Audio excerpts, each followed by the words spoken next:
আজ আমি আপনাকে একটা কাহিনী শোনাবো। একটা খাড়াই উঁচু পাহাড় ছিল, যা বেয়ে ওঠা প্রায় অসম্ভব কাজ ছিল। এবার একদিন কয়েকটা ব্যাঙ এলো আর তা বেয়ে উঠতে শুরু করলো। আস্তে আস্তে প্রত্যেকটা ব্যাঙ মিলে লাফিয়ে লাফিয়ে ওপরে ওঠার চেষ্টা করছিল। নিচে কিছু পশু দাঁড়িয়েছিল যারা বলছিল, এটা তো অসম্ভব ব্যাপার, এই ব্যাঙগুলো উঠতেই পারবে না, সকলে পড়ে যাবে। আর তারপর ধীরে ধীরে সমস্ত ব্যাঙ নিচে পড়তে থাকলো। শেষ পর্যন্ত একটাই ব্যাঙ ছিল যে শিখরে পৌঁছতে পারল। জানেন সে কেন পারল? কারণ সেই ব্যাঙ বধির ছিল। সে কারোর কথা শোনেনি, ও স্থির করেছিল শিখরে পৌঁছতে হবে, আর পৌঁছে গেল। এবার এটা কিন্তু আমাদের জন্য অত্যন্ত গুরুত্বপূর্ণ শিক্ষা। আপনি যদি জীবনে নিজের লক্ষ্য স্থির করে থাকেন, তাহলে এদিক ওদিক কারোর কথা শুনবেন না, শুধু এই নিজের লক্ষ্যের দিকে অগ্রসর হন। কারণ সাফল্য আপনার প্রচেষ্টার দ্বারাই আপনি পেতে পারেন, অন্যের কথা দ্বারা নয়। তাহলে চেষ্টা করতে থাকুন আর নিজের লক্ষ্য প্রাপ্ত করুন। আর আমার সাথে ভালোবেসে বলুন, রাধা রাধা।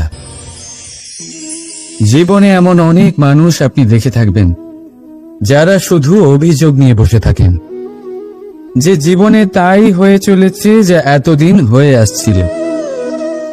শুধুমাত্র দুবেলার অন্ন সংস্থান হচ্ছে ব্যাস। আমাদের জীবন আমাদের তাই দিয়ে চলেছে যা এতদিন দিয়ে এসেছে। চিন্তিত থাকেন যে তাদের রোজগার বৃদ্ধি পাচ্ছে না কেন, চিন্তিত থাকেন যে তাদের সমৃদ্ধি বৃদ্ধি পাচ্ছে না কেন। আর যখন এমন হয় না, তখন দোষ দেন নিজের ভাগ্যকে বা অন্য কোনো ব্যক্তিকে দায়ী করেন। আপনি কিছু মুহূর্ত নিজের সাথে কাটান, নিজের সাথে কথা বলুন, একটু বিচার বিবেচনা করুন। আপনি বুঝতে পারবেন আপনি আজ সেটুকুই পাচ্ছেন যা আপনি এতদিন পেয়ে এসেছেন, কারণ আপনি তাই করছেন যা এতদিন ধরে করে এসেছেন। বিশেষ কিছু নয়, নতুন কিছু নয়। জীবনে যদি বিশেষ কিছু পেতে হয় তবে তার জন্য বিশেষ পরিশ্রম করতে হবে, কঠিন পরিশ্রম করতে হবে, নতুন কিছু করে দেখাতে হবে। যদি কোনো গরুর থেকে আপনি পুষ্টিকর দুধের আশা রাখেন, তাহলে তার আহারও পুষ্টিকর হওয়া উচিত। চেষ্টা দিয়ে আসে প্রগতি, আর সমর্পণ থেকে আসে সমৃদ্ধি। চেষ্টা আর সমর্পণ বাড়িয়ে তুলুন, তাহলে দেখবেন আপনি জীবন থেকে যা চাইবেন তা আপনি অবশ্যই পাবেন। তাই ভালোবেসে বলুন, রাধা রাধা। বিরোধিতা এমন এক শব্দ যা শুনে আমরা সবাই ভয় পেতে থাকি। যদি কেউ আমাদের বিরোধিতা করে তা আমাদের সহ্য হয় না। আমরাও কারোর বিরোধিতা করে কোনো শত্রুতা করতে চাই না। এই ধরনের ভাবনা আমাদের মনে আসতেই থাকে। কিন্তু বিরোধিতা, এই শব্দ আপনার শান্তির জন্য, আপনার সুখের জন্য কতটা গুরুত্বপূর্ণ তা আপনারা জানেন না। তাই যদি কাল এসে কেউ আপনার বিরোধিতা করে, তখন সবার আগে নিজেকে যাচাই করুন। আপনি কি ভুল করেছেন? আপনার দোষ কি? নিজের মধ্যে কি ত্রুটি আছে সেটা বোঝার চেষ্টা করুন, নিজেকে সংশোধন করার চেষ্টা করুন। তারপর দেখুন বিরোধিতার এই আগুন আপনাকে স্বর্ণ থেকে কুন্দন বানিয়ে তুলবে। বলা হয় এই সংসারে খারাপ বেড়েই চলেছে, কিন্তু তার কারণ এ নয় যে খারাপ মানুষ বেড়ে চলেছে। তার কারণ হলো যে ভালো মানুষ, যাদের ভালো চিন্তা, ভালো বিচারধারা আছে, তারা খারাপের বিরোধিতা করতে পারেন। যদি আপনার সম্মুখে কোনো খারাপ কর্ম হয়, তাহলে তার বিরোধিতা করতে সংকোচ করবেন না, কারণ বিরোধিতার এই আগুন মন্দকে পিছুপা হতে অবশ্যই বাধ্য করে। রাধা রাধা।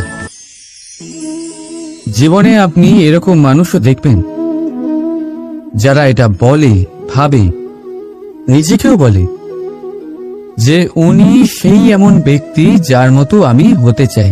ঠিক আছে, কারোর থেকে প্রেরণা নেওয়াটা কোনো ভুল নয়, কিন্তু কখনো কখনো এই প্রেরণা গুরুত্বহীন হয়ে যায় আর আমরা শুরু করে দিই সেই ব্যক্তিকে নকল করতে।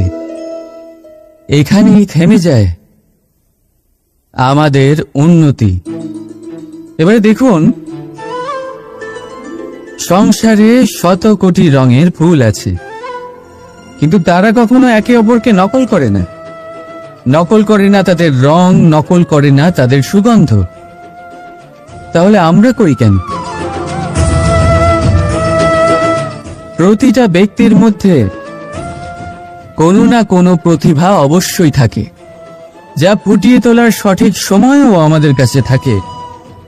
কিন্তু সেই মানুষ সেই প্রতিভা নির্মাণ করার পরিবর্তে সময় নষ্ট করে অন্য কারোর মতো হওয়ার জন্য, কাউকে নকল করার জন্য। এটা করবেন না। সময়কে ব্যবহার করুন নিজের অস্তিত্ব নির্মাণ করার জন্য,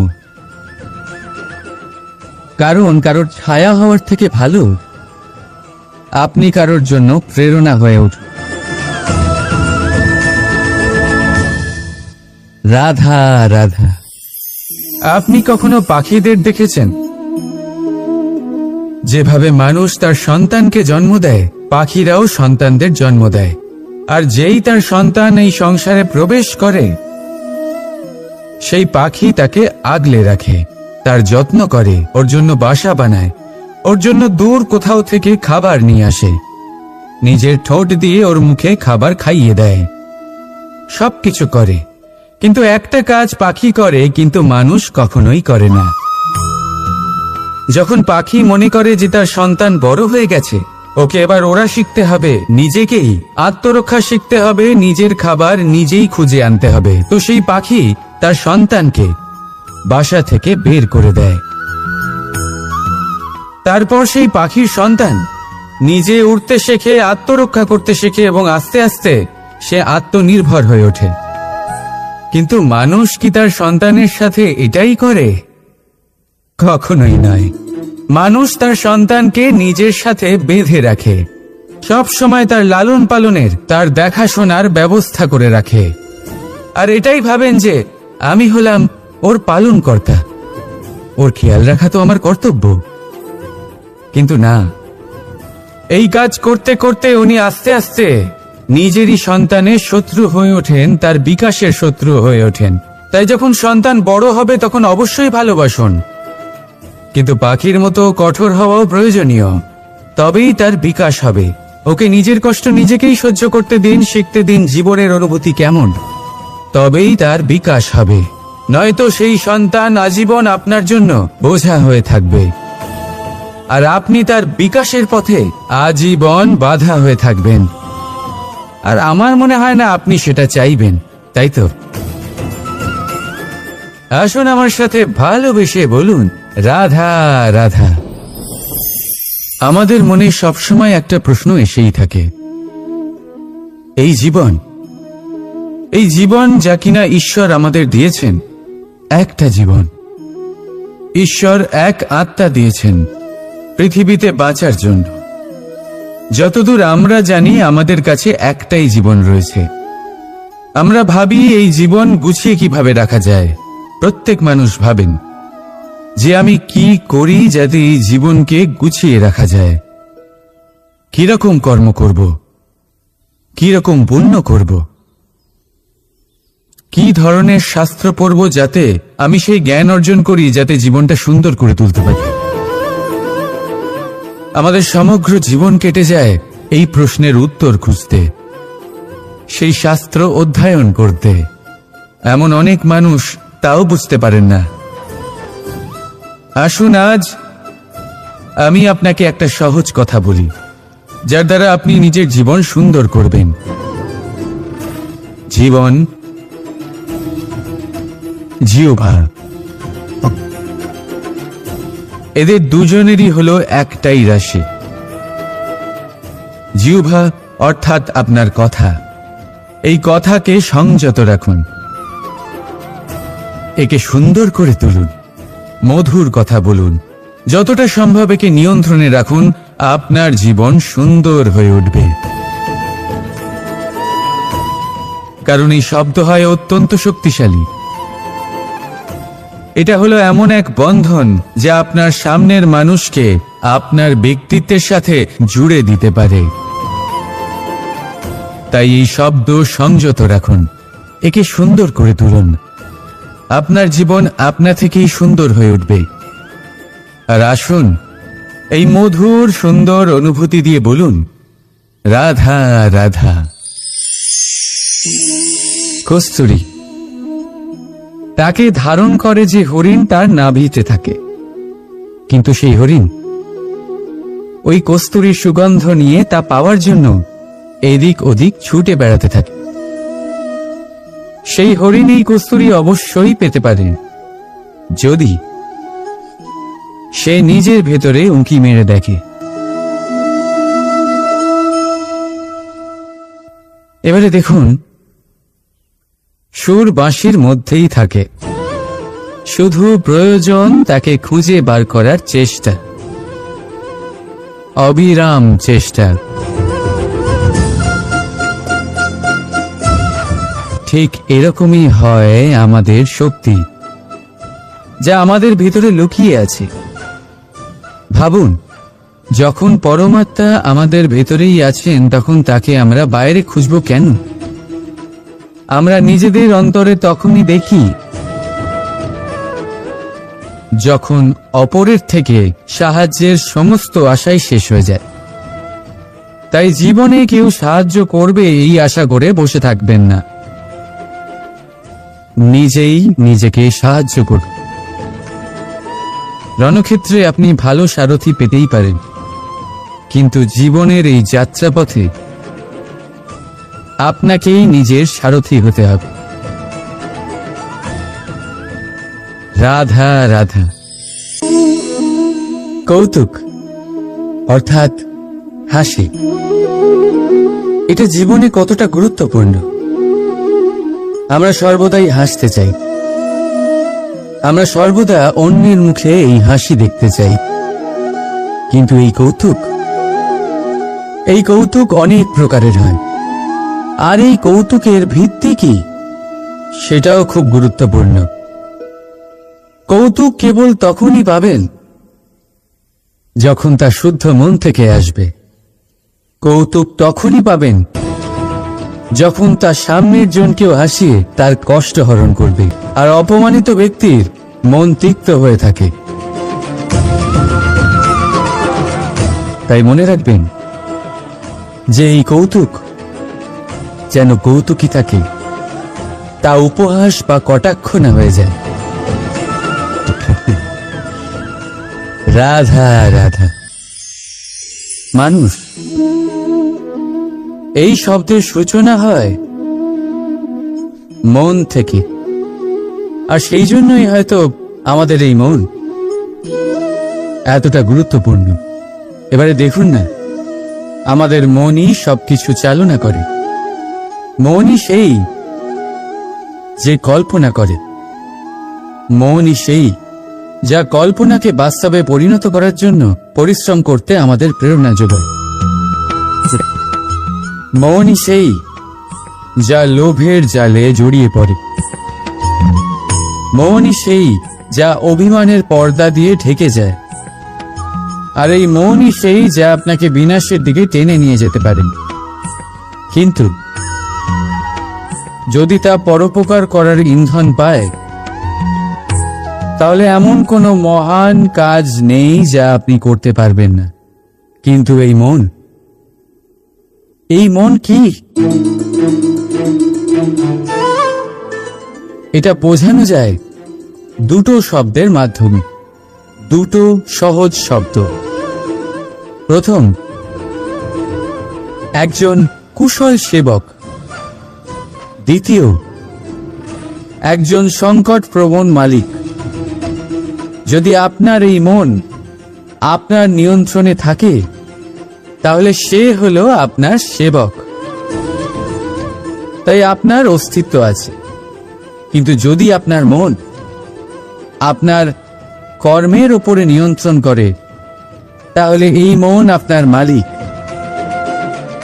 আর তখন আপনার বিনাশ নিশ্চিত। তাই নিজের এই মনকে নিয়ন্ত্রণে রাখুন, কিন্তু ভালোবেসে। আসুন আমার সাথে আনন্দে বলুন, রাধা রাধা।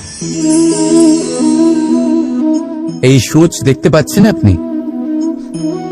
এটা শুদ্ধ লোহা দিয়ে তৈরি, বস্ত্র সেলাই করার কাজে লাগে, অস্ত্রোপচারে কাজে লাগে। কিন্তু আপনি কি কখনো ভেবে দেখেছেন এই সূচ কিভাবে তৈরি হয়? লোহার এক বড় অংশকে পিটিয়ে পিটিয়ে টেনে টেনে তাকে পাতলা বানানো হয়। এরপরেই আমরা পেয়ে থাকি সুর। ভাবুন, যদি লোহার টুকরোতে অনর্গল প্রহার করার ফলে একটা লোহার টুকরো সূচে পরিণত হয়, তাহলে আমাদের জীবনে অনর্গল চেষ্টা করার ফলে জীবনের সমস্ত অংশকে আমরা কত প্রভাবশালী কাজে পরিণত করতে পারি। শুধু প্রয়োজন দৃঢ় নিশ্চয়তা। তাহলে আসুন আমার সাথে ভালোবেসে বলুন, রাধা রাধা। বিশ্বাস, জীবনে বিশ্বাস কতটা গুরুত্বপূর্ণ। একজন স্ত্রী তার স্বামীর হাত ধরে যে কোনো জায়গায় যেতে পারেন, এর কারণ হলো বিশ্বাস। তার নিজের স্বামীর ওপরে বিশ্বাস আছে। যখন একজন মা তার ছোট বাচ্চাকে কোলে তুলে হাওয়ায় ওঠায়, তখন সেই বাচ্চা ভয়ভীত হয়ে যায় না। তার কারণ হলো বিশ্বাস। তার বিশ্বাস আছে যে তার মা তার কিচ্ছু হতে দেবে না। এক বৈদ্যের দেওয়া ঔষধ সন্তান কিছু না বুঝে শুনেই খেয়ে ফেলে। সেই বৈদ্যের জ্ঞানের বিষয়ে তার কোনো ধারণাই থাকে না। শুধু নিজের পিতার উপরে বিশ্বাস আছে যে তার পিতা তাকে খারাপ কিছুই দেবে না।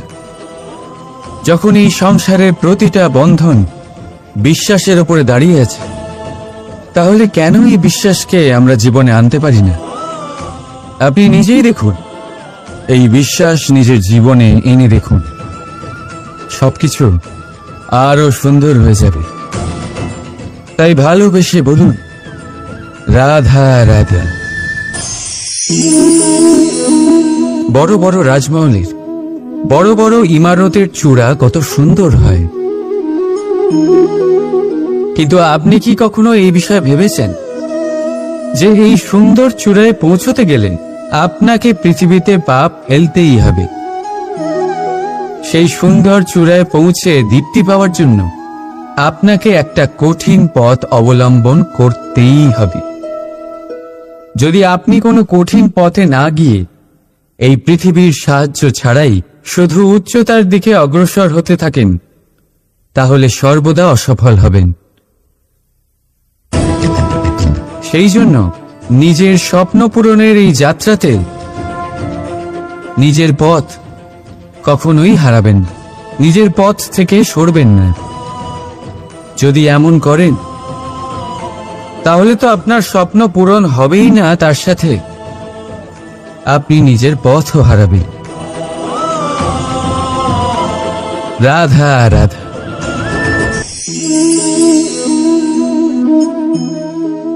বলুন, কি দেখতে পাচ্ছেন আপনি? আমার হাতের এই সাদা বস্ত্র, নাকি এতে লেগে থাকা এই কালো দাগ? এবারে সত্যি কথা বলতে কি, আপনার নজর সবার আগে এই কালো দাগের ওপরে গেছে। ঠিক আছে, এমনই তো হয়। ভীষণ কম মানুষ থাকেন যারা ভাবেন কোনো ব্যক্তি ভীষণ পরিশ্রম করে এই বস্ত্র ধুয়েছেন, এটা শুকিয়েছেন। বেশিরভাগ মানুষের নজর যায় এই দাগের ওপরে, ভাবেন যে এটা কি করে লাগলো। কিছুটা এরকমই হয় আমাদের ব্যক্তিত্বের সাথে। আমাদের শুভ কর্মের ওপরে আমাদের একটা খারাপ কর্ম ভারী মনে হয়। এবারে ভাবুন, যদি আমি চন্দ্রের কথা বলি, তাহলে তার শীতল আলো দেখার পূর্বে তার কলঙ্ক লক্ষ্য করেন, সেই চাঁদে লেগে থাকা কালো দাগ দেখে নেন। সেই জন্যই বিশেষ করে যারা শুধুমাত্র শুভ চিন্তা করেন আর উপকারী কর্ম যারা করেন, তাদের আমি বলবো সাবধানে থাকবেন। কারণ আপনার একটা খারাপ কর্ম চিরকালের জন্য উদাহরণ হয়ে দাঁড়াবে। রাধা রাধা। আমি একটা এমন শব্দ যার অনেকগুলি মানে হয়, যার আসল অর্থ হল অহং। যদি আপনি কথা বলেন সৃষ্টির নির্মাণ নিয়ে, তাহলে আমি ব্রহ্মদেব হয়ে সৃষ্টির নির্মাণ করবে। যদি আপনি কথা বলেন প্রলয়ের, তাহলে সেই আমি মহাদেব হয়ে বিনাশ করবে। এই আমি সঙ্গতিপূর্ণ, কিন্তু শুধু ততক্ষণ যতক্ষণ আপনি এটা সবার সাথে ভাগ করছেন। কিন্তু আমরা বহুবার এর মানে বুঝতে পারি না। এই অহংকে সীমিত করে দিই একটা ব্যক্তি অবধি, শুধু নিজে। আর তখনই জেগে ওঠে অহংকার, যাতে প্রাধান্য পায় শুধুমাত্র আমি, আমরা নয়। আর একজন ব্যক্তি একা না উৎপাদন করতে পারে আর না করতে পারে সৃজন। এবারে দেখুন, বৃষ্টির এক ফোঁটা, তারও অস্তিত্ব আছে, কিন্তু তা ধরিত্রীতে পড়লেই সমাপ্ত হয়ে যায়। কিন্তু যখন ফোঁটাগুলি একসাথে পড়ে, তখন শুরু হয় বর্ষা, আর তখনই তৈরি হয় ধারা। রাধা রাধা। আপনি কখনো জাঁতা কল দেখেছেন? তাতে গম পেশা হয়। গমকে এমন ভাবে পেশা হয় যাতে আমরা তা খেতে পারি, জীবিত থাকতে পারি। আর যদি আপনি মন দিয়ে দেখেন, তাহলে কলের নিচের অংশ কখনো ঘোরে না, শুধুমাত্র ওপরের অংশই ঘোরে। আর তবেই তা গম পিষতে পারে, আর তবেই রুটি তৈরি হতে পারে। কিন্তু ভেবে দেখুন, যদি কলের দুটো অংশই ঘুরতে থাকে, তাহলে কি হবে? তা গম পেশার বদলে একে অপরকে পিষে নিজেদের অস্তিত্ব শেষ করে দেবে। তাই জীবনে কোনো কাজ যখন মন আর মস্তিষ্ক মিশিয়ে করা হয়, তখনই তা সম্পন্ন হয়। কিন্তু যখন বিষয় হলো ভক্তির, তখন মস্তিষ্কের যুক্তির মৌন থাকা প্রয়োজন। আর যখন বিষয় হলো কর্ম আর ন্যায়, তখন মনের আবেগের মৌন থাকা প্রয়োজন। তাই মন আর মস্তিষ্কের এই সম্মিলনে সতর্ক থাকবেন। একসাথে অবশ্যই চলবে, কিন্তু একে অপরের বাধা যেন না হয়ে দাঁড়ায়। রাধা রাধা। আজ আমি আপনাকে একটা কাহিনী শোনাবো। একটা খাড়াই উঁচু পাহাড় ছিল, যা বেয়ে ওঠা প্রায় অসম্ভব কাজ ছিল। এবার একদিন কয়েকটা ব্যাঙ এলো আর তা বেয়ে উঠতে শুরু করলো। আস্তে আস্তে প্রত্যেকটা ব্যাঙ মিলে লাফিয়ে লাফিয়ে ওপরে ওঠার চেষ্টা করছিল। নিচে কিছু পশু দাঁড়িয়েছিল, যারা বলছিল, এটা তো অসম্ভব ব্যাপার, এই ব্যাঙগুলো উঠতেই পারবে না, সকলে পড়ে যাবে। আর তারপর ধীরে ধীরে সমস্ত ব্যাঙ নিচে পড়তে থাকলো। শেষ পর্যন্ত একটাই ব্যাঙ ছিল যে শিখরে পৌঁছতে পারল। জানেন সে কেন পারল? কারণ সেই ব্যাঙ বধির ছিল। সে কারোর কথা শোনেনি, ও স্থির করেছিল শিখরে পৌঁছতে হবে, আর পৌঁছে গেল। এবার এটা কিন্তু আমাদের জন্য অত্যন্ত গুরুত্বপূর্ণ শিক্ষা। আপনি যদি জীবনে নিজের লক্ষ্য স্থির করে থাকেন, তাহলে এদিক ওদিক কারোর কথা শুনবেন না, শুধু এই নিজের লক্ষ্যের দিকে অগ্রসর হন। কারণ সাফল্য আপনার প্রচেষ্টার দ্বারাই আপনি পেতে পারেন, অন্যের কথা দ্বারা নয়। তাহলে চেষ্টা করতে থাকুন আর নিজের লক্ষ্য প্রাপ্ত করুন। আর আমার সাথে ভালোবেসে বলুন, রাধা রাধা। জীবনে এমন অনেক মানুষ আপনি দেখে থাকবেন যারা শুধু অভিযোগ নিয়ে বসে থাকেন যে জীবনে তাই হয়ে চলেছে যা এতদিন হয়ে আসছিল। শুধুমাত্র দুবেলার অন্ন সংস্থান হচ্ছে ব্যাস। আমাদের জীবন আমাদের তাই দিয়ে চলেছে যা এতদিন দিয়ে এসেছে। চিন্তিত থাকেন যে তাদের রোজগার বৃদ্ধি পাচ্ছে না কেন, চিন্তিত থাকেন যে তাদের সমৃদ্ধি বৃদ্ধি পাচ্ছে না কেন। আর যখন এমন হয় না, তখন দোষ দেন নিজের ভাগ্যকে বা অন্য কোনো ব্যক্তিকে দায়ী করেন। আপনি কিছু মুহূর্ত নিজের সাথে কাটান, নিজের সাথে কথা বলুন, একটু বিচার বিবেচনা করুন। আপনি বুঝতে পারবেন আপনি আজ সেটুকুই পাচ্ছেন যা আপনি এতদিন পেয়ে এসেছেন, কারণ আপনি তাই করছেন যা এতদিন ধরে করে এসেছেন। বিশেষ কিছু নয়, নতুন কিছু নয়। জীবনে যদি বিশেষ কিছু পেতে হয় তবে তার জন্য বিশেষ পরিশ্রম করতে হবে, কঠিন পরিশ্রম করতে হবে, নতুন কিছু করে দেখাতে হবে। যদি কোনো গরুর থেকে আপনি পুষ্টিকর দুধের আশা রাখেন, তাহলে তার আহারও পুষ্টিকর হওয়া উচিত। চেষ্টা দিয়ে আসে প্রগতি, আর সমর্পণ থেকে আসে সমৃদ্ধি। চেষ্টা আর সমর্পণ বাড়িয়ে তুলুন, তাহলে দেখবেন আপনি জীবন থেকে যা চাইবেন তা আপনি অবশ্যই পাবেন।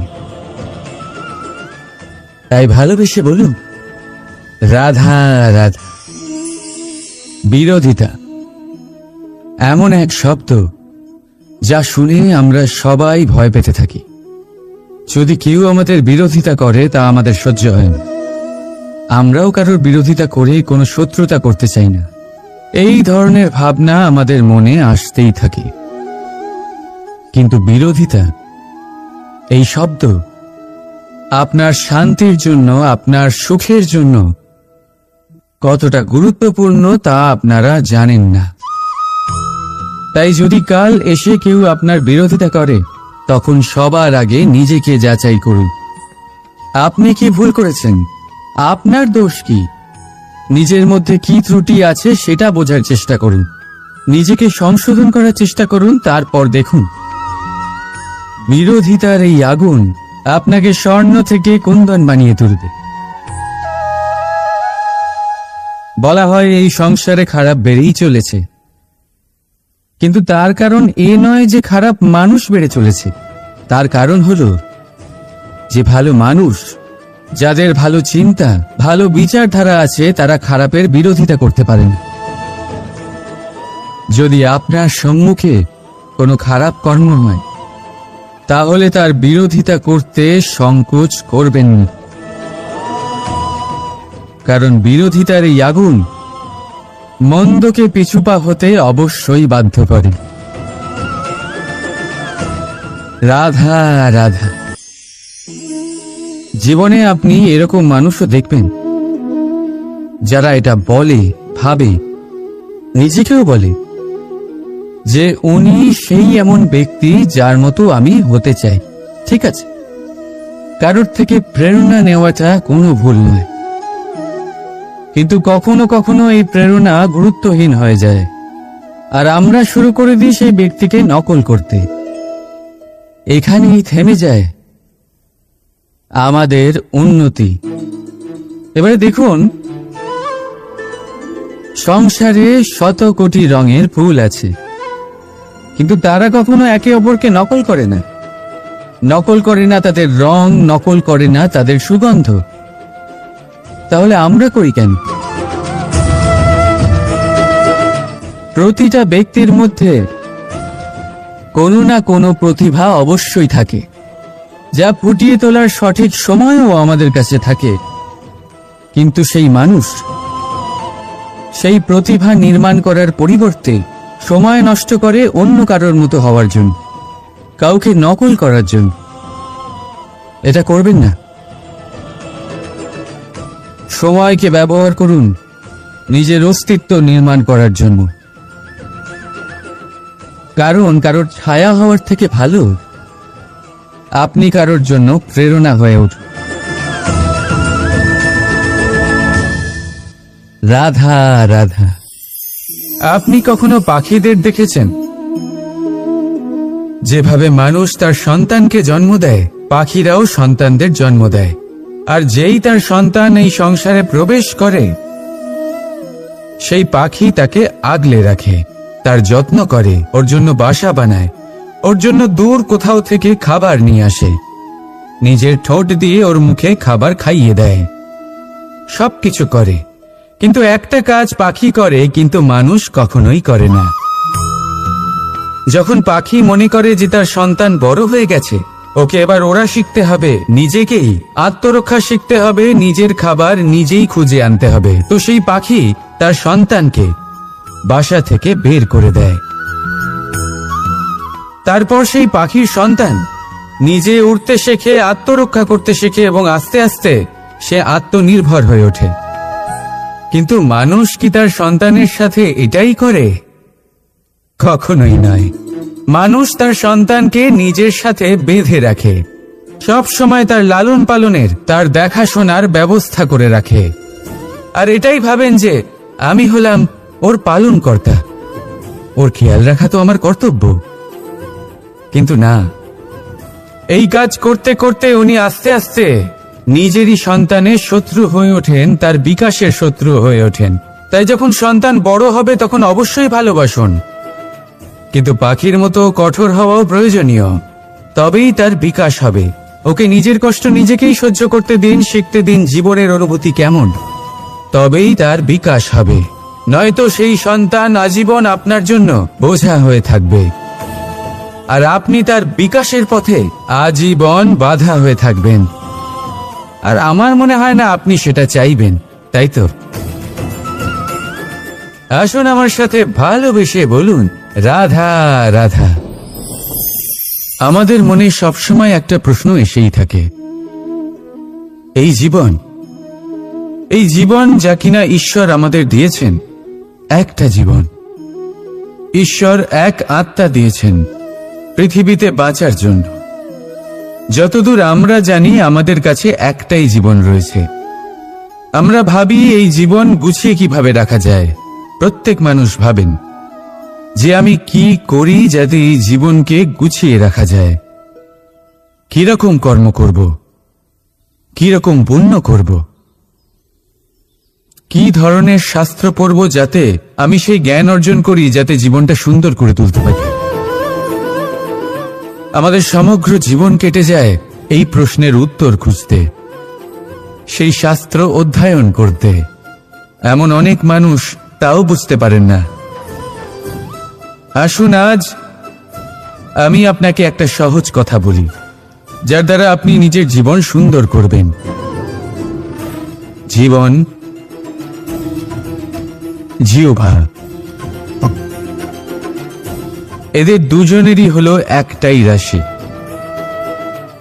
জিহ্বা অর্থাৎ আপনার কথা, এই কথাকে সংযত রাখুন, একে সুন্দর করে তুলুন, মধুর কথা বলুন, যতটা সম্ভব একে নিয়ন্ত্রণে রাখুন, আপনার জীবন সুন্দর হয়ে উঠবে। কারণ এই শব্দ হয় অত্যন্ত শক্তিশালী। এটা হলো এমন এক বন্ধন যা আপনার সামনের মানুষকে আপনার ব্যক্তিত্বের সাথে জুড়ে দিতে পারে। তাই এই শব্দ সংযত রাখুন, একে সুন্দর করে তুলুন, আপনার জীবন আপনা থেকেই সুন্দর হয়ে উঠবে। আর আসুন এই মধুর সুন্দর অনুভূতি দিয়ে বলুন রাধা রাধা। কস্তুরী, তাকে ধারণ করে যে হরিণ তার নাভিতে থাকে, কিন্তু সেই হরিণ ওই কস্তুরীর সুগন্ধ নিয়ে তা পাওয়ার জন্য এদিক ওদিক ছুটে বেড়াতে থাকে। সেই হরিণ এই কস্তুরী অবশ্যই পেতে পারে যদি সে নিজের ভেতরে উঁকি মেরে দেখে। এবারে দেখুন, সুর বাঁশির মধ্যেই থাকে, শুধু প্রয়োজন তাকে খুঁজে বার করার চেষ্টা, অবিরাম চেষ্টা। ঠিক এরকমই হয় আমাদের শক্তি, যা আমাদের ভিতরে লুকিয়ে আছে। ভাবুন, যখন পরমাত্মা আমাদের ভেতরেই আছেন, তখন তাকে আমরা বাইরে খুঁজব কেন? আমরা নিজেদের অন্তরে তখনই দেখি যখন অপরের থেকে সাহায্যের সমস্ত আশাই শেষ হয়ে যায়। তাই জীবনে কেউ সাহায্য করবে এই আশা করে বসে থাকবেন না, নিজেই নিজেকে সাহায্য করুন। রণক্ষেত্রে আপনি ভালো সারথি পেতেই পারেন, কিন্তু জীবনের এই যাত্রাপথে আপনাকেই নিজের সারথি হতে হবে। রাধা রাধা। কৌতুক অর্থাৎ হাসি, এটা জীবনে কতটা গুরুত্বপূর্ণ। আমরা সর্বদাই হাসতে চাই, আমরা সর্বদা অন্যের মুখে এই হাসি দেখতে চাই। কিন্তু এই কৌতুক অনেক প্রকারের হয়। আর এই কৌতুকের ভিত্তি কি, সেটাও খুব গুরুত্বপূর্ণ। কৌতুক কেবল তখনই পাবেন যখন তা শুদ্ধ মন থেকে আসবে। কৌতুক তখনই পাবেন যখন তা সামনের জনকেও হাসিয়ে তার কষ্ট হরণ করবে।